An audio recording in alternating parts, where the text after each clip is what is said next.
Our motivation for holiness must be Christ. Looking back, seeing his love, and responding to it. Looking forward and seeing the joy of knowing him and living to know him more must drive you to a life of holiness. It is the only thing that can truly drive you to a life of holiness. So, we dealt with the why. Why should I be holy? Why pursue holiness? And now the how. We talked about earlier, I feel like I just have sin holding on to my life. And I do recognize this. I do see Christ. And I do want this. But there's this sin that's just holding me captive. These things that I try to put away, but it seems like they just keep coming back. And I want to be free of them and rid of them. And I want to know this Christ you're speaking of. I want to know Christ in the way you're talking about. But I don't think I can. I feel hopeless. I've tried before. And guys, that's what we're going to talk about tonight. That's our focus of what we're talking about tonight anyway. Discipline. Discipline in your Christian life. Now, there's a difference between legalism and worship. Both drive you to discipline because discipline is necessary for a life of holiness. Both legalism and worship will drive you to discipline. In both of them, you'll be working hard, striving toward holiness. Your outward actions will change. You will look more and more like Christ. The difference is the motivation. What's going on in your heart is what's key. Wrong motivations. If you're trying to be disciplined to be holy because you think that's what you need for salvation, you're very wrong. God is holy. You are unable to be holy. There's nothing you can do to match his holiness. You have no hope of holiness based in yourself and in your works and deeds. That is a wrong motivation for holiness. Another one is to make God like me more. Make God pleased with me. Make God think well of me. And guys, that is wrong and unbiblical. You died on the cross with Christ if you are God's child. He no longer sees you. He sees Christ. And he is well pleased with Christ when he looks at you if you are truly his child. There is nothing you can do to make God love you more or make God love you less. God is holy and perfect in his love. It does not change. Therefore, you are loved completely, and there is nothing you can do to change that. Seeking to change God's amount of love toward you or pleasure with you is a wrong motive. Others thinking well of you is a wrong motive.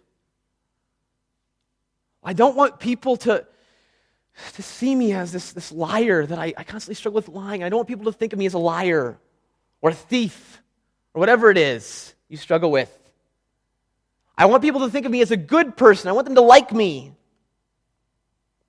The world wants no different than that. The world wants people to like them, to respect them. That doesn't mean you're saved, and it doesn't mean you have a right motive. It's wrong. It's self-centered. It's worshiping yourself. It's idolatry, and it's legalism. The only correct motive must be to serve Christ because of a love for Christ, to know him better. It's so important to have the right motives toward holiness. The Pharisees, these guys, they were disciplined and they looked holy. These guys would pray in public, and it says they would raise their hands and, "Oh God, thank you." And the people, they looked at them, they thought, "Oh, these people are so holy." And they'd wear their special robes, and they'd walk around, and the people would, sort of back off from them. It says these guys, they would tithe. You know the spices that you have in your backyard, mint and dill? The little things that you have like in your cabinet that your mom uses to cook with? These guys are sitting there, 1 for God, 9 for me. 1 for God, 9 for me. With their plants in their backyard, they're tithing these things. These guys were super disciplined, and they look super holy. And you know what Jesus says about them? He says, "You whitewashed tombs." Yeah, you look pretty on the outside, nice and clean and good. Because inside, you're dead. Inside, there's a stench of death and decay. It's disgusting. Motive is everything. God cares about your heart, not just your actions. We're not calling you to discipline in a life of holiness here week after week because we care about what you're doing. It's because we care about what's going on in your heart. God cares about what's going on in your heart. Jesus in Matthew 28, he says, you can look at a woman with lust in your heart, and you've already committed adultery. If you so much as hate your brother, you've already killed him. He says you don't have to go and shoot the guy.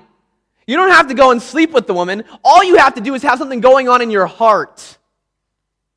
You've already done it before God. God cares about your heart. In Isaiah 29:13, God says, these people, their lips are near to me, but their hearts are far from me. They sing my praise. They come into the temple. They offer sacrifices. They talk about, oh, brother, how good God is. Amen. Praise the Lord. And they go out and they live how they want. These people, they give me lip service, but their hearts are very far from me. He says, because of this, shut the door to the temple. I don't want them near me. This is not worship. It's idolatry. Jesus in Matthew 12:34 says, out of the abundance of the heart, the mouth speaks. Your actions will reflect what's going on in your heart. It's the idea of a glass. If you start filling a glass and you start pouring whatever it is into it, what's going to come out when you keep pouring? If you pour water into the glass, what's going to come out? If you pour Coke into the glass, what's going to come out? How about cool drink? If you pour any sort of cool drink into the glass, what's going to come out? You sure? You positive? That's what Jesus says. If you pour something into your heart, what's going on in your heart is going to overflow out in your actions, in your deeds.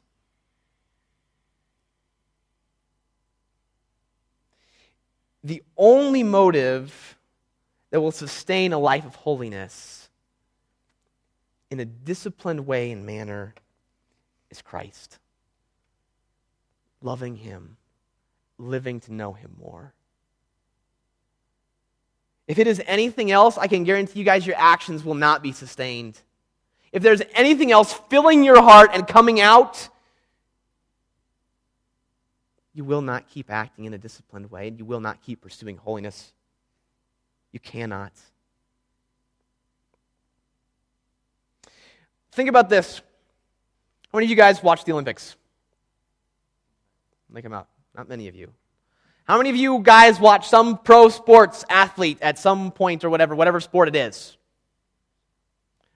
How many of you guys are so bored to death, you're like, I don't even know what he's saying, so I'll just raise my hand. Thank you, gentlemen. Yeah. Those athletes, these Olympians, these guys, from like the age of 5, start training and preparing to go to the Olympics. And they continue this throughout their life. They get later and later into their life, they get into their teens, and they start doing rigorous workout schedules on a daily basis. They do this certain thing, this certain day, at this certain time. They eat these certain foods, these certain days, at these certain times. They go to bed at this time. They get up and they do this. In the afternoon, they go do that. Their exercise schedule, their eating schedule, their sleeping schedule, their life is one organized schedule of discipline. You think it's fun? Not in itself. No, not always. So why do they do it? To win. There is something so much more important out there. Something so much better than what I eat and when I sleep and what I do with my exercise and my time. So there's something worth giving everything up for.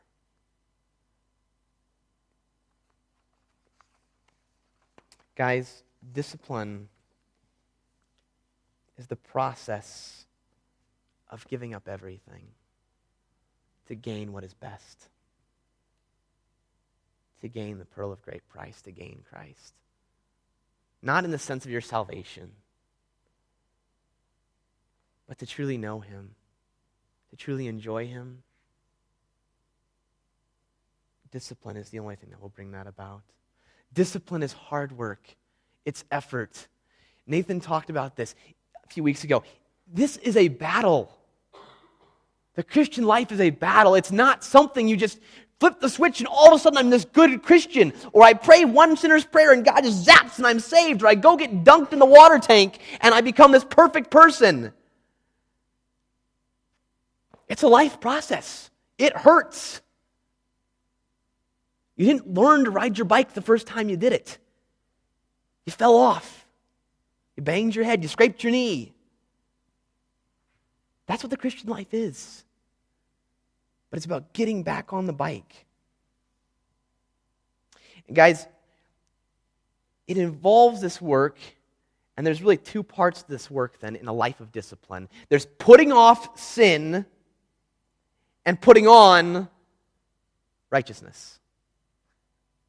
Putting off sin is not enough. The unsaved person wants to stop being a liar, stop being known as a thief. They're more than happy to put off the sin, but it involves both parts of putting off the sin, putting on the righteous actions. It means getting rid of anything that keeps you from the highest goal of Christ. Hebrews 12:1 says, "Therefore, since we are so surrounded by so great a cloud of witnesses, let us lay aside every weight and the sin which clings so closely, and let us run with endurance the race that is set before us." Notice he says, not just put off the sin, he says put off every weight.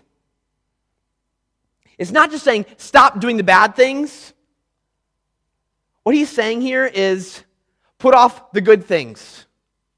Put off the better things for what's best.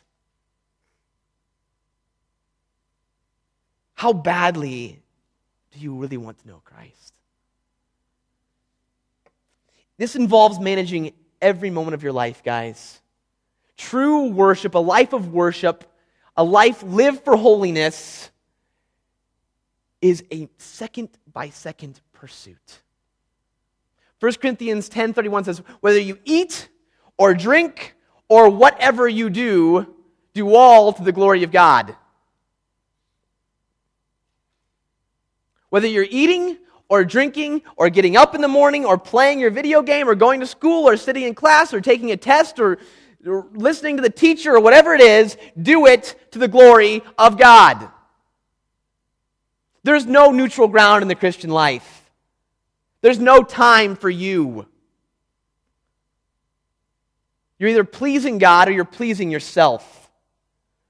Discipline is what is necessary to pursue pleasing God, to know Him, to enjoy Him.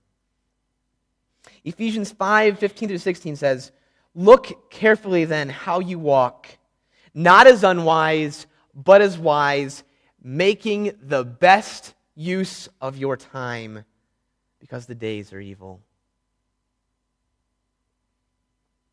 A few quotes here. Benjamin Franklin says, "Do you love life? Then don't waste time, for that is the stuff life is made of."